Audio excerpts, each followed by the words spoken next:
Hey everyone, I'm Dakota Palicki, and this is Today's Students, Tomorrow's Talent, the Lumina Foundation podcast with newsmakers and thought leaders in the field of learning and training after high school. When many people think of college, they imagine a fresh-faced high school grad roaming the halls of an ivy-covered building, playing guitar in the quad, and hanging out with friends on the weekend. That image for many is just not true. 37% of today's college students are 25 or older. Nearly two-thirds of college students work. Half of today's college students are on their own financially, with many supporting family members and children of their own. Helping today's students requires a different kind of college experience than what we see in the movies, one that supports more than academic needs. Today, we feature two successful programs that do just that. Later in the show, I catch up with some of my former colleagues in Chicago who have new findings about their successful program called 1 Million Degrees. Paige and Veronica Herrero talk about how 1 Million Degrees is making a lasting impact for community college students in the Chicago area.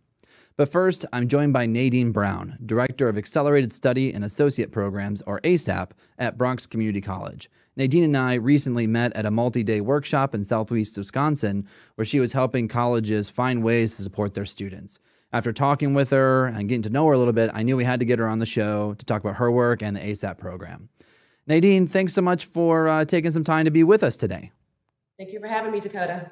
Yeah, I'm really excited and very grateful that you're able to hop on, and especially after we met out there in Milwaukee, working with other colleges and getting to know your work. And I was hoping you can just start us out by describing what is the ASAP program and giving folks who might not know about it just a quick overview. Absolutely. ASAP stands for the Accelerated Study and Associate Programs. It serves associate degree seeking students at a number of our community colleges. It's a comprehensive program that has a robust wraparound service component to it, with the aim of removing certain barriers to persistence, retention, and completion through the ability to provide financial resources as well as personal and academic supports. We serve students at 7 community colleges within CUNY, as well as 3 of our comprehensive schools. We have since expanded to our 4-year programs at 2 of our senior colleges under the name of ACE, which is Accelerate, Completion, and Engage. The program has been extremely successful over about 12 cohorts since 2007, where we have been able to achieve over 50% graduation rates, which essentially is doubling the national graduation rate for community college associate degree seeking students. And we aim to do the same at our 4-year sister colleges. That's wonderful, and those are some really great results. In fact, I know that a lot of people have been really hoisting up that not only have you been able to effectively double the graduation rates, but that actually is held true for students of color and male and female students as well. For folks who don't know, is this a cohort-based program, or does every student receive this treatment? It is a cohort-based model. Where we essentially triage students based on their needs, and we connect them with particular interventions that will further support their timely completion. The program provides students with an assigned personal advisor who is dedicated to taking the journey with them. Essentially, upon entry to the program, this particular advisor that is assigned will work with the students through obstacles, successes, challenges as they get through, and essentially assist with even the transfer to the senior college and or entering the work field. The program also provides career development in the sense of developing some of those soft skills as it relates to career readiness. The program also aims to address financial issues. So it does provide Metro cards, textbooks, tuition waivers for students who are in receipt of some form of financial aid. We also provide additional academic supports, experiential learning opportunities, which would include the STEM areas, technology areas, as well as business, and a whole host of issues that students might be confronted with. So taking a step back, can you talk about a little bit about the background and why the program was started to begin with, and how you've seen it evolve over the course of years? So the beauty is the program started in 2007. I actually joined this initiative and the work that we're doing here at City University of New York through ASAP in 2009. But back in 2007, former Chancellor Goldstein and at the time former Mayor Bloomberg basically worked together to address or develop a program that would address poverty initiatives through education. And that basically gave birth to ASAP. Over the course of the last 11 or so years, ASAP has essentially evolved in such a dynamic way. Our first cohort had early signs of success at year two. At the time, it was about 30% or so graduation rate within 2 years. And essentially, year two gave birth to a second cohort. And as the program continued to reach certain success milestones, we started garnering a lot of interest across the nation through particular funders who have a focus on investing in the growth of education, access, and things of that nature. And most recently, if I fast forward to about 2015, and this is after we have been evaluated through a random assignment study through MDRC, which validated our findings in terms of doubling graduation rates for community college students. There was some garnered interest in terms of our political partners as far as New York City Mayor de Blasio, who was then able to earmark funding to expand ASAP. At the time, in 2015, we're about 13,000 to 14,000 students across CUNY to 25,000 students. In the process of this scaling, we've had to review and assess our program to make sure that we were maintaining the integrity and fidelity of the program. And that took across campus efforts through both our central office as well as our community college partners, directors, where we worked together to ensure that we were prepared for the scaling and that we could essentially provide the same quality services to our students in order to achieve the same results that we did when we were a much smaller program. So this particular academic year, 18-19, we have achieved our 25,000 students across CUNY. And I'm excited because here at BCC, Bronx Community College, we are unique in the sense that we're considered an ASAP college. And what that essentially means is that we serve or aim to serve 50% of the students enrolled at Bronx Community College, providing the great support services and hopefully the same achievements that we've been able to benefit from, or our students benefit from, over the course of the last 12 cohorts. That's really fantastic news and really fantastic growth. And oh my, you guys must be really busy nowadays, you and your staff. I know we were just joking about kind of commute times and that you get a lot of done on the train ride in and all that. So I got to imagine the kind of staffing that the institution has invested in this is fairly significant. Absolutely. I say that my team, the teams across the community colleges, are extremely committed and dedicated to student success. Right now we're focused on academic momentum, and completion. So it has to be all in terms of supporting our students because they have a vast number of obstacles that they face, often suddenly that appear out of nowhere, and we have to be readily available to step in and connect them with interventions or provide that direct service.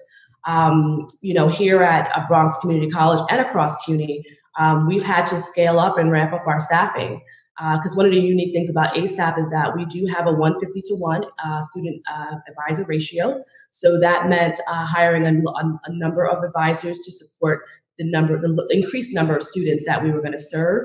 The other piece of it too is that as we looked at scaling, we really had to look at leveraging institutional resources that already existed.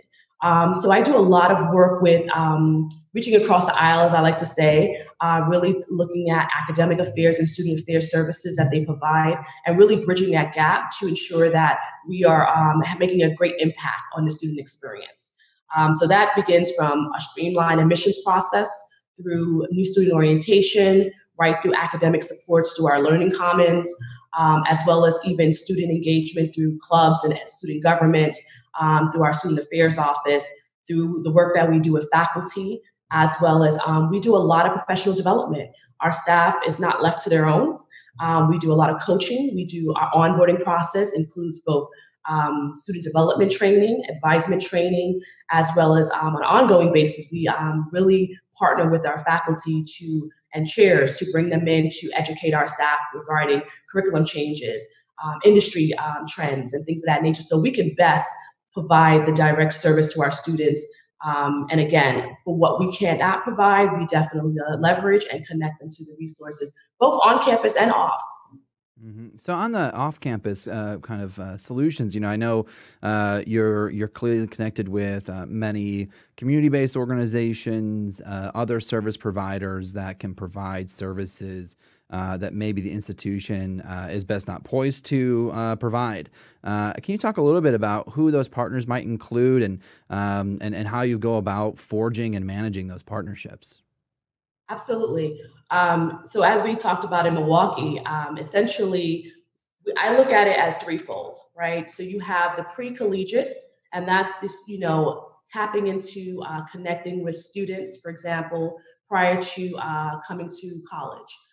So some of our partners, our pre-collegiate partners, do our community-based organizations who assist high school students or students who have disengaged from the education system, who might be pursuing GEDs. And what this allows us to do is to bring awareness to the possibility of higher education and the access that the City University of New York provides its students in New York. So essentially, we create those pipelines through programs and organizations in that way.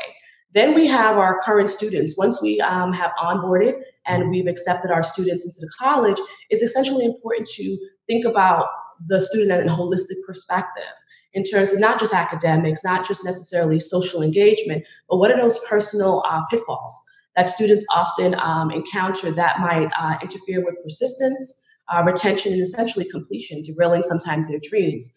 So what we've been very intentional about doing is connecting with organizations like Single Stop, which we're lucky to have them actually house on our campus. And what Single Stop essentially provides is they provide legal assistance for students who might be having legal issues regarding housing or other documentation in terms of immigration. They also provide the ability for students to apply for food stamps, which is also called SNAP. And this is essential for our students because we often find students who have food instability, which is critical. You can't learn if you're on a hungry stomach, right? So we want to provide them the best, we want them to show up at their best. And in addition to that opportunity, we have immediate food assistance through this program, through their food pantry. And also they have quick meals that they can provide on the spot. In addition to that, we've had students who had housing instability, where they had the ability to connect with organizations outside of an institution for either temporary or immediate housing for those students who are facing homelessness, whether it be temporary or long-term. So we find a great value in the partnership with Single Stop because they can provide services that the program itself or the institution may not be as equipped or can provide as readily and as efficiently. We also work with community-based organizations. For example, through our counseling services, they have referral processes to medical facilities, to for both mental health and for day-to-day medical needs. So again, I speak to identifying at an institution, and all of our institutions might have different resources, but identifying what resources that are not able to be provided, that's not feasible to be provided by the institution. And we've ensured that we create these partnerships. And that differs from school to school because here I'm in the Bronx. So it's important that we look at our Bronx community partners. Whereas if you were at another institution, you'd have to look at that immediate community. And so we've talked a little bit about other institutions. You and I, we met in Milwaukee. We were talking with 18 higher institutions over the course of a couple of days on a variety of topics. And I guess, I'm wondering a couple things for those who might be listening and saying, is my community college doing this or should we be doing this? Is one of the answers to, take ASAP, pull it up and replicate it. And if not wholesale replication, if that's not an option or maybe an institution doesn't think that's viable for them, What do you think is critical, successful components of the work that another institution who might be wanting to support their student body and receive the similar results as you've all been able to generate through ASAP? What are some of those elements that you think are really critical to replication? We're excited about the replication work, our replication partners that we currently have in Ohio, California, Nashville, Westchester County, um, in terms of them replicating ASAP. And while technical support is provided through our central office, we often have great opportunities for visits. We just hosted a number of colleges from California, at which we hosted them here at Bronx Community College and several of our other ASAP programs across CUNY, where we were able to have intimate conversations about the program, the challenges of implementation, what needs to be considered, hiring structure, and essentially, buy-in from the institution, and if it's a university system, a university system. So in terms of replication, I think is extremely important if an institution is interested in that, is to really first start with assessing, the blind spots, assessing what your particular student population needs are. What are some of the causes to attrition and students not completing timely degrees? And then determine if the ASAP model would meet those or address those deficits. We've had great success. Early results from Ohio are showing that while ASAP functions within a CUNY system in an urban environment in New York City, that the model itself, independently in a different environment, different state, has been having the same success in terms of making an impact on completion and retention. So, replicating is an option. However, I believe that it's important that institutions have to have the ability to have dedicated resources, particularly with the staffing structure, as I mentioned a little bit earlier about the 150 to 1 student ratio. So funding is also a matter of interest as well.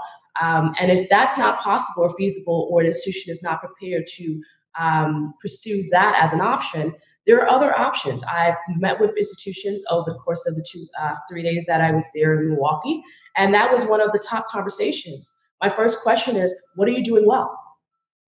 What programs, services, departments, areas are extremely efficient in addressing student needs?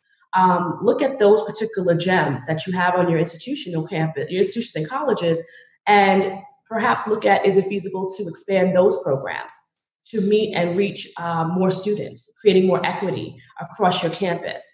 And then also a reallocation of resources. We all often have, programs that exist.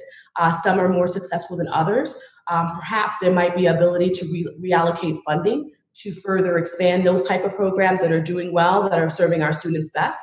So I think oftentimes it's not necessarily replication might not be the answer. However, looking at, again, your student needs, your current structure, what gems do you have and effective programs that you have on campus, and looking at potentially expanding that. And then also, if there's a void or deficit in areas that that are leading to stopouts, then as an institution, you have to take a critical look at that and essentially be honest and transparent and really start looking at best practices, including ASAP, across the nation that are doing great work, and determining what would be a best fit for your student, what would be in alignment with your strategic goals, what would be the best option to essentially move the needle in terms of whatever your institutional goals are.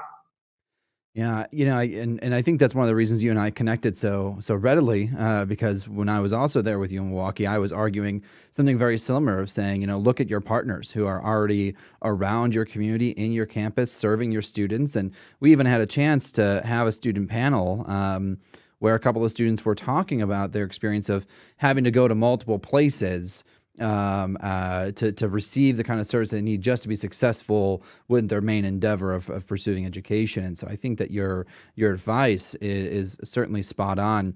And I guess I'm just going down one level further on some of the kind of replication efforts If there is an institution, you talked about how CUNY has been offering technical support, and some other, you've been traveling and evangelizing the program, and I mean that in the most positive way. So I guess if there are folks right now who are interested in exploring a conversation about adopting the model, or interested in connecting with someone like you or someone else involved with ASAP, how do they get connected to what you all are doing?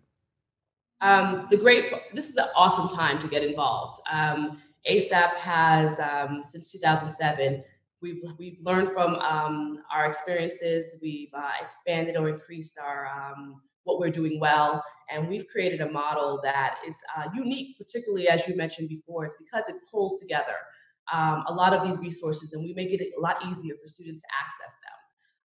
And in terms of replicating at your campuses, the best way is that we have an awesome team at our central office, our replication partners, who can also assist, as well as our directors at the community colleges, as well as our 2 senior colleges. So if you're looking for to have a conversation, to begin that conversation, and to learn more, I would offer you the opportunity to visit our website, which is www.cuny, which is cuny.edu/ASAP, ASAP. So again, that's www.cuny.edu/ASAP. And there you're going to find a huge resource and repository of replication information. We have a great guide called Inside ASAP, and that's going to provide very detailed information on our model. It will drill down in terms of our specific unique advisement model. It will talk about the wraparound services that we provide, and it will have some couple of resources that we utilize day to day in our operation. It will also offer you articles, as well as updates on how our replication partners are doing. But outside of that, if the choice is to replicate ASAP, there's a huge team that provides that level of support, both on a technical level, and then really drilling down. I most recently have spoken several times with the Vice President of Student Affairs at one of our partner colleges, where we talked about ways in which we could, those day-to-day issues that come up that may not be discussed on a big picture level, but some really just brainstorming, some skill sets and things that new hires should have, and training new staff, and really kind of navigating, really implementing a program like ASAP on their campus. Well, that's great. And Nadine, thank you so much for spending some time with us and coming on the show and talking about ASAP. And we're really excited about the program and about you and your work at the Bronx Community College. And hopefully we can stay in touch. Great. Thank you for having me, Dakota. I appreciate you. Talk to you soon. My next guests are old friends and colleagues from Chicago, Paige Ponder and Veronica Herrero. Together, they lead 1 Million Degrees, a successful program based in Chicago that assists community college students. Let's take a listen in. So thanks for coming on today. Happy, as always, to see old friends and partners from Chicago, and glad that we have something to talk about today. For sure. Why don't we just start? Could you introduce yourselves and tell us a little bit about what you do and what 1 Million Degrees is all about? Yeah. I'm Paige Ponder. I'm CEO of 1 Million Degrees. And I'm Veronica Herrero. I'm Chief Program Officer for 1 Million Degrees. And I can kick us off by telling you a little bit about 1 Million Degrees. So we're a nonprofit that has focused on community college students since its inception, which is over 13 years ago. We partner with community colleges to serve their students. We provide various different supports for them. Our goal is ultimately that they have economic mobility, but we are providing them support while they're in college. We provide them with financial support, personal support, academic support, and career support. We do this in numerous ways. The biggest, I'd say the center of the program is coming from our program coordinator. We have program coordinators that are embedded on all of the college campuses that we work with. We're actually at 10 colleges right now and serving over 800 students this coming year. But our staff members that are embedded, their job is to make sure that the train is on the rails for the students that we serve. And the students that we serve so they have to apply first. They have to have a 2.0 GPA, plan to complete within 3 years of starting the program with us. This has to be their first degree, and they have to be recipients of the Pell Grant. So once they start the program, they get to start meeting with the program coordinator, and depending on the risk factors that are present in the student's life, a student may be meeting with their program coordinator up to weekly. So very frequent, one would call intrusive advising or proactive advising.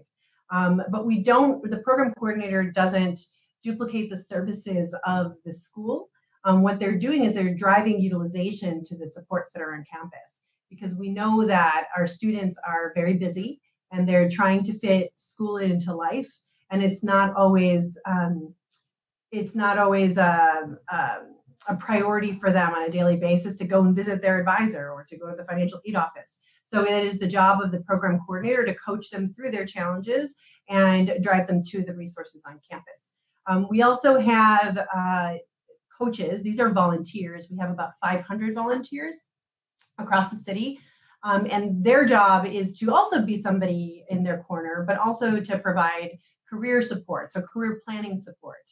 The coaches, we call them OMD coaches, they will meet with their scholars at least once a month in person. And these take place at our scholar development sessions. These are some sessions that we have once a month on the campuses for our scholars. And at these sessions, they're participating in workshops that are facilitated by the program coordinators, but are followed by the coaching sessions with the volunteers. And in addition to those sessions, of course, they're getting the workshops that really focus also on professionalism and identity development and other topics such as financial literacy and leadership. Tutoring supports is also something that we include in our ecosystem of supports. If a student is struggling academically or in developmental education, we will require them to attend tutoring.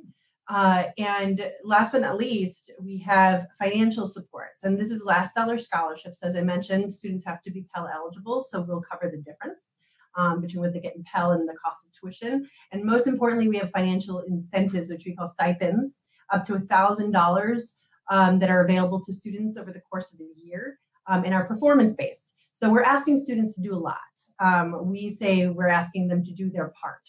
And if they do their part, we help them to do their part. We coach them, what I call caring accountability from the PCs. And as they meet the requirements of the program and make progress and show that they're putting in their effort, we will give them a stipend. And if they don't meet the requirements in a particular time period, we withhold it and then we give it to them later. But that is the whole sort of the ecosystem of supports that we provide.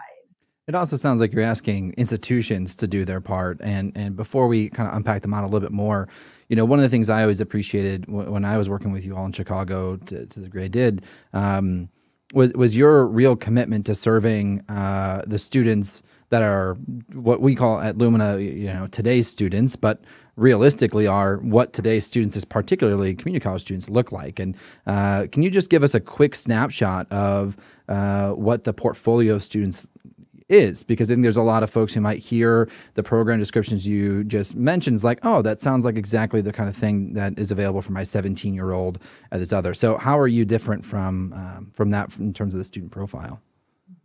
I'd say that the students we serve are a reflection of today's student and of the students that the community colleges serve. I mean, our students range in age from 18 to, I think we have a 7-year-old in the program this year. Sometimes we even have multi-generational, dynamics in the room. So we might have a mother and a son in the same cohort, or sometimes siblings, or we have grandparents in the program. So it's really neat to see how diverse our group is.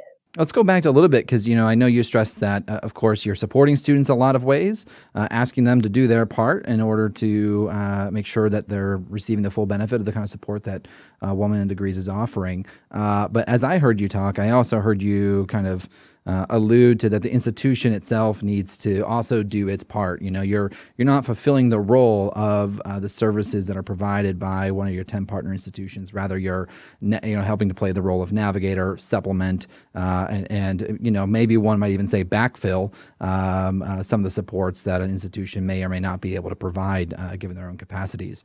And so I guess I'm just curious about what your relationship is with the institutions, and how if you were to distill portions of your model, do you think that embedded nature that your folks are actually on the campuses with your students is a critical part to your success?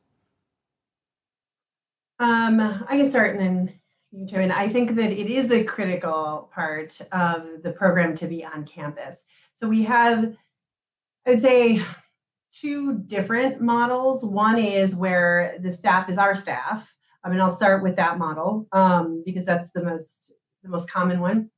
Our staff works very closely with the college staff.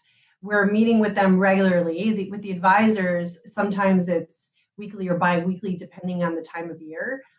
We depend on them for the information that we need to basically underline or emphasize with our students. Like some of the deliverables that we stress with our students. So deliverables means for us, they're required tasks that we have for our students throughout the year. So if we want them to register by a certain date, we're coordinating with the advisors in the school to see which of our students have completed registration by a certain date. And we'll continue to ask for this data over and over again and follow up with the students. So, there's that very specific example, but it goes across different departments, like for example, financial aid. And we are doubling basically their efforts and the messaging to make sure that not just our students are successful, but that the staff is also successful in delivering their services to students. So it is very critical for them to be on campus to coordinate.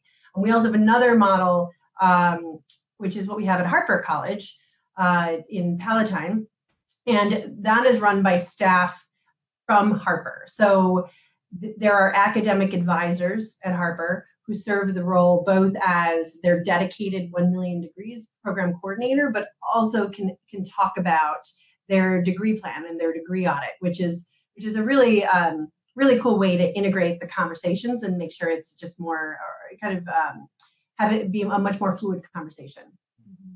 We want to be an integrated partner with the colleges. We depend on them. We can't do our work without them. We actually are physically in the colleges. And we're really clear, as Veronica said, that we never want to complicate or get in the way. We want to actually help build the momentum and facilitate students meeting the goals, the deadlines, all the deliverables that the college is setting out. So as soon as the presidents and the leadership team sort of understand that we will put our resources against the goals that they're trying to accomplish, they're most often very glad to have the help. We also, the other thing I want to add is we have had at all of our colleges, all of our college partners, faculty and staff from the college volunteer to be coaches, which is always wonderful for us. It gives those folks an opportunity to have a personal and a deeper relationship with students that they don't always get to have or they might miss having. And we rely on faculty, advisors, other staff. We try to make friends with everyone, and they will be referral partners for us. So they will invite our scholar ambassadors into their classrooms to say, please stand up and make a pitch when we're recruiting for new scholars. Or advisors will say, I think this would be a really great program for you. So they help us identify new students as well. And if we can form sort of a holistic care team with them, we do regular meetings with the leadership team and really talk about what's going on with all the students in our program, what they need, what the glitches are that they're experiencing. And I think working through those issues together, it certainly is helpful for us to help the student, but may also be helpful for the institution to kind of get some feedback on what students' experiences are and maybe some of the glitches that they can help to smooth out as well. And so going back, I clearly hear what you're saying here, which is that the need to be deeply integrated in the campus and in the campus culture and have a really effective partnership with your higher ed partners is really critical. And Paige, going back to when you started 1 Million Degrees, I think you mentioned it was 13 years ago.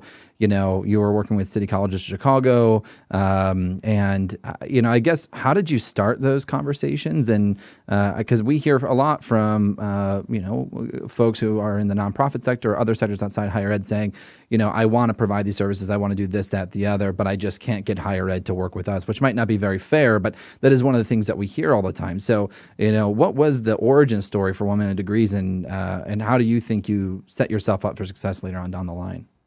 Sure. And to be transparent, I didn't start the organization. I've been here for 7 years, Veronica here for 6.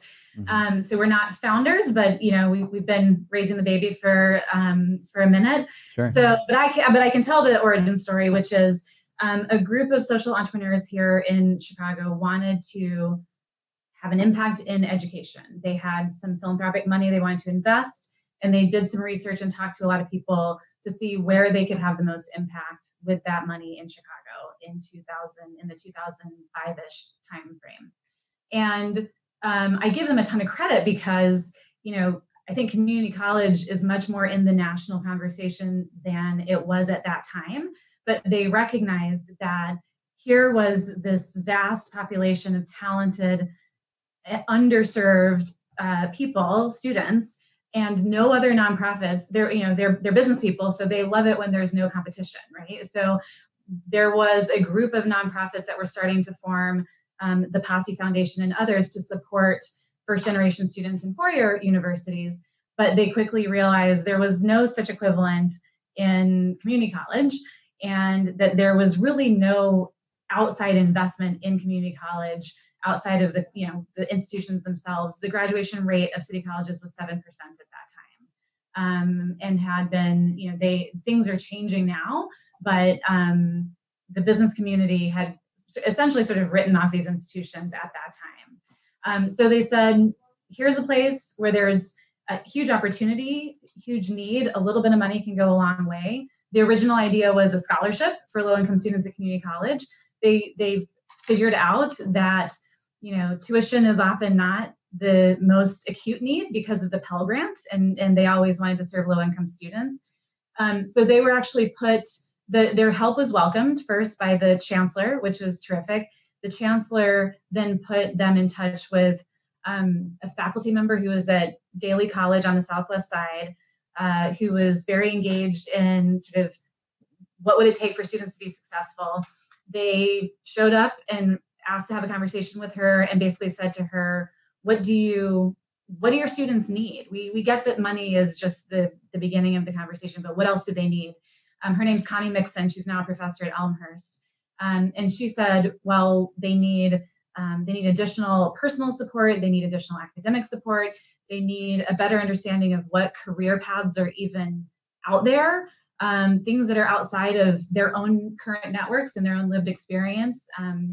And they need they need stipends outside of the tuition because there's other costs of going to college that aren't just about tuition. They got to pay for books, they got to pay for transportation, they have to pay for childcare. So she started kind of schooling them on this is the deal with what students really need, and created the, sometimes we call it the recipe, the wish list of what supports the students needed. And the founders gathered a group of friends and just they were the first volunteer, we called them mentors at the time, now we call them coaches. And they just started kind of doing it. And we've grown from that. And so it's really interesting to us, when you look at our model, the elements of our model, side by side with the CUNY ASAP model, there are a lot of similarities. There's some key differences as well, but there are a lot of similarities.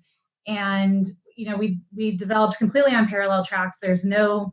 That's completely coincidental, except for the fact that if you really sit down and think about what students need, you're going to arrive at the same set of things. It shouldn't be that surprising, but that's our origin story. Mm. What's interesting is that, we always looked at, even when I first started, as all of these different pieces and elements of the program is almost separate. When you talk to our students, it's almost all one thing. And they'll often say to us, because people often ask us, what is the most critical element to the program? Like if you were to choose one thing, and it's really hard to say what part, because students will say, I joined, many of them will say, I joined because for the money, right? You told me you were going to give me $1,000, so I joined and I needed the money. But what they say after a year is what the part that they value the most is the community. They say it's a family. They feel special. They feel like they belong to something bigger. And our theory, our hypothesis is that because they have, the staff member that's on campus, they have another person who's an external person, right? Their coach. They often have tutors that are also part of, the community that are also, and all of us really believe in students' potential and in their ability to be successful in school. So that all leads to this incredible, I would say, what we would call in the education space, a sense of belonging that I think they're often referring to. So it's always really hard to talk about which is the most important part of the program.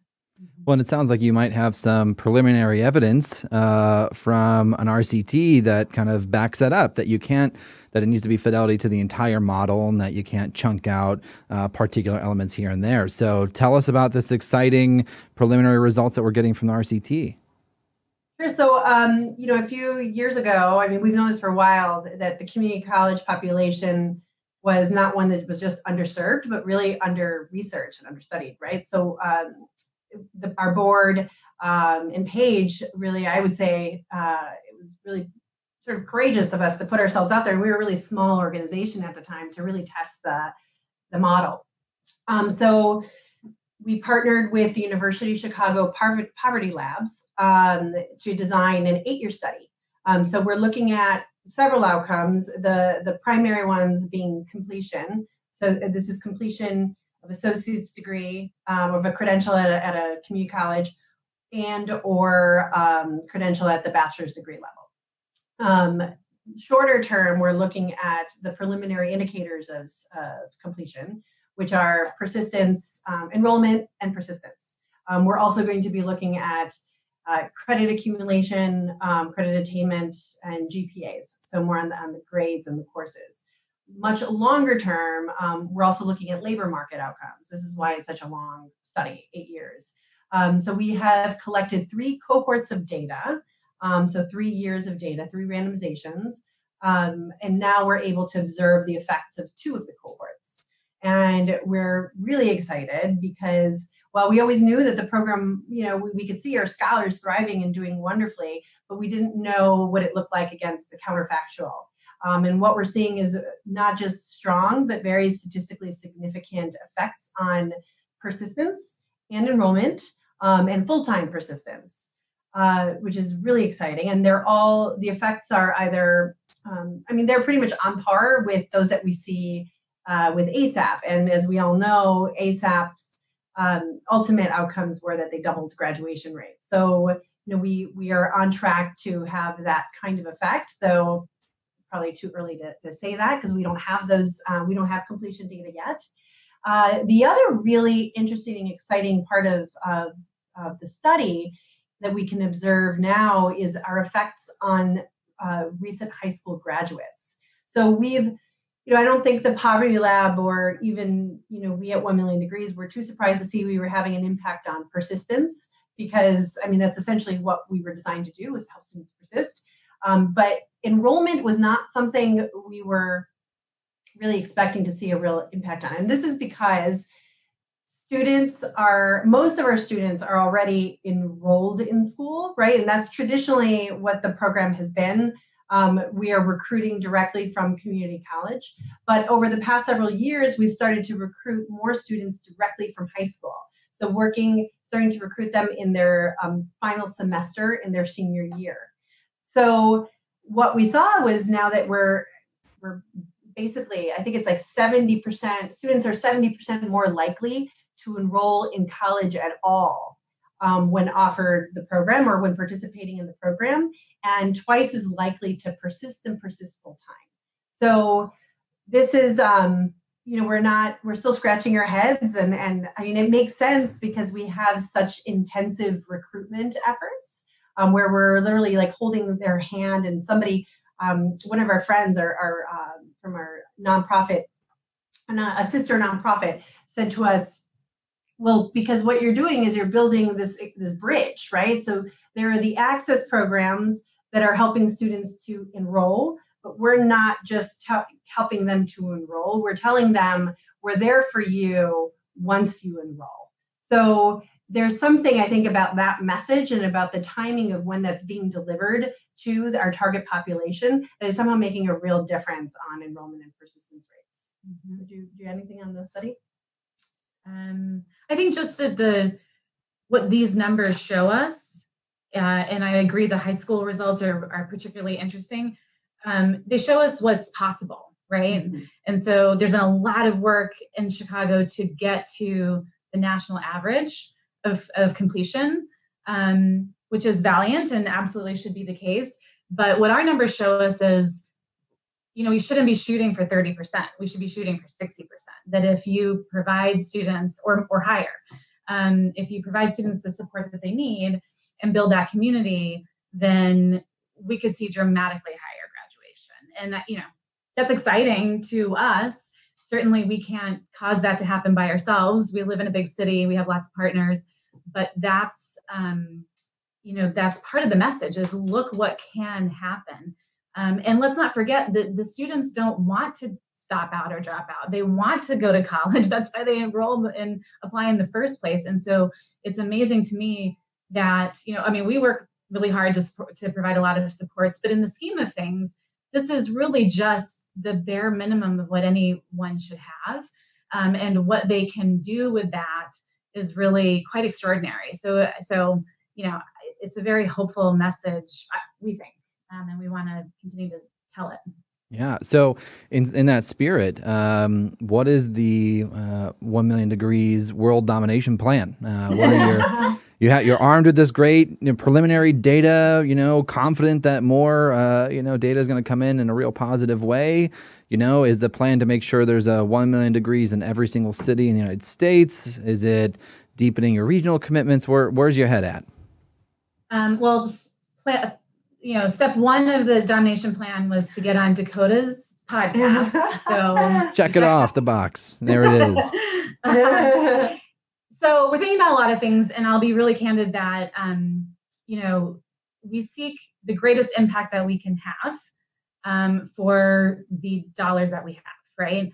And I'll be really honest that, the next steps are not, the path is not laid out beautifully, right? Like there's a lot that we need to think through, but in my heart's desire would be to continue our great partnership with city colleges and to work in partnership with them to say, what can we do to help you do more of the kinds of things that we've found to be successful, to help students succeed at scale, right? How can we be a partner to you? We don't have to be doing the work all the time, but we can be a partner to city colleges and to the city to say, we've figured out the elements that need to be in place. Now let's think more broadly about how we can do this in a financially sustainable way, in a scalable way. That's what I would love. Certainly we will always seek to serve more scholars in our direct service program.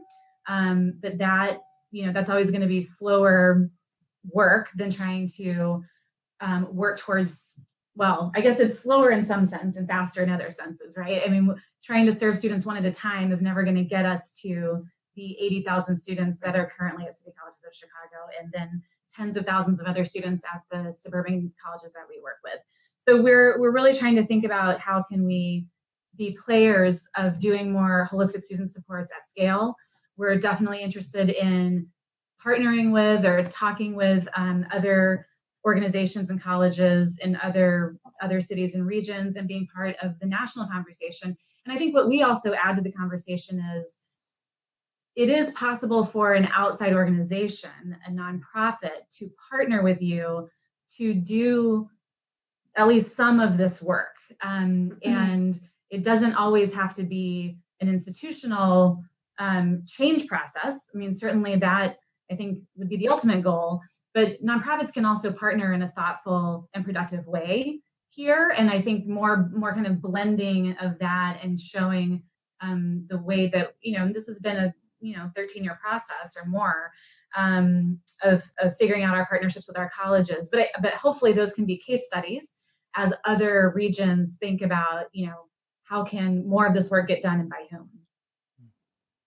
Well, that's great. And I hope that as a result of this and the continued sharing of great news from your preliminary results, I think that you'll get a lot of folks probably reaching out to you or interested in having conversations at the very least. I mean, I think, those are, as you've said, two really both providing the direct service, but also trying to advise and support institutions just by the things that you've been learning and figuring out how we can really support many, many more students that might not have the benefit of going through the direct service portion of the program. So I'm really excited for you all. And I'm so grateful we had a chance to catch up today. Thanks, Dakota. Yeah. Thanks, Dakota. We miss you here in Chicago, but thanks for having us on. I miss you too. I have great colleagues down here at Lumina, down in Indy, but really miss Chicago, of course. And, before we go, is there anything else that we didn't have a chance to cover that you all would want to say? I think, I think it was sort of infused. Veronica talked about it. I just think we can't ever lose sight that it's what the student believes about him or herself and about what is possible that really matters. And all of the things that we talked about, the ways that we go about doing that, the relationships that we try to help put in place, it all boils down to that. And so we don't want to lose the human element when we're talking about policy and talking about all of these program design elements and stuff like that. I think there's a number of ways of getting to that, but that's the ultimate goal. Right, because it's not, we talk a lot about student mindset and that they should have a growth mindset. But I think there's also the mindset of those providing the services, right? Which is, you student bring so much to the table. How do we give you a platform, right? So that you can shine and so that you can really have time to reflect and think about what your plan is. It should never, 1 Million Degrees has never taken the approach of you need to do this, that, or that. We don't even tell them that they have to go. We don't tell them you have to go earn your bachelor's degree after you complete your associates. We don't tell them you have to go straight to work. We don't tell them they need a particular type of certificate or any sort of credential. It is whatever it is that you want, as long as you're well informed and we've given you all the information you need to make that decision. You're great on your own. All you need is a little bit of guidance and support to, what some of our students have said. You're polishing me like a diamond, right? Because they were already a diamond, and it's just about helping them to sort of really see their path more clearly. Become the best version of themselves. Yeah, that's also what we heard. Yeah. Well, that's a great place to leave it. Thank you both so much for coming on today. It was lovely to chat with you, and I'm excited to continue talking with you all. Thank you, Dakota. Thanks, Dakota. Right. See ya. We'll see you around. That's all the time we have for today. If you have a comment or an idea for a show, reach us at luminafoundation.org or reach me on Twitter at Dakota Palicki. Thanks for being with us, and see you next time.